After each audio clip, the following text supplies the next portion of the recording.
Hi there, I'm Sarah Nixon, coming to you from the Intuit Media Lab. Have you ever found yourself in a time pinch and in need of a quick video testimonial of a customer or team member? Don't panic. I want to show you how to get the best video out of your smartphone. We'll be going over some basic tips to keep in mind for capturing both video and audio that will help you produce the most professional results possible. Alright, so there's one thing I want to mention before we begin. We're going to be using an iPhone for today's tutorial, but most of these steps can be tackled using any smartphone or video camera. So here we are in what might be a familiar setting. You want to get a customer on camera. So what's the first step? You want to make sure that you shoot your subject with your phone in a horizontal position rather than the vertical. This is probably the #1 problem we encounter with video shot on a smartphone. Now that your phone's in the proper position, let's talk about where to shoot. Alright, so another common mistake is to shoot your subject in front of a window. It creates what's called backlight, meaning the background is brighter than your subject, and it can be distracting for the viewer because it's hard to focus on the speaker. Instead, you want to find a solid background where possible. We'll talk about how to use windows to your benefit in just a sec. Next, you'll want to find a place optimal for sound. This is an example of an environment you'll want to avoid for a couple of reasons.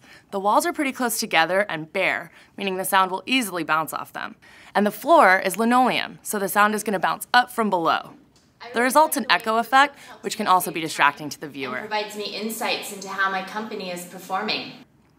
You want to avoid shooting near air vents, refrigerators, And provides insights into how to grow my company. loud neighbors, any objects that will produce noise that will add further distraction. I like the way QuickBooks helps me save time and provides insights into how to grow my business.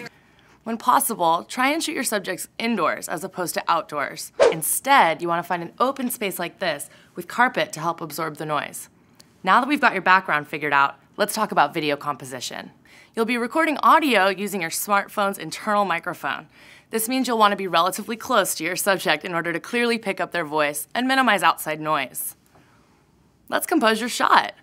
When doing an interview, there are 2 basic methods. The first is to have the subject talk directly to the camera. The other is to have them speak to somebody off camera.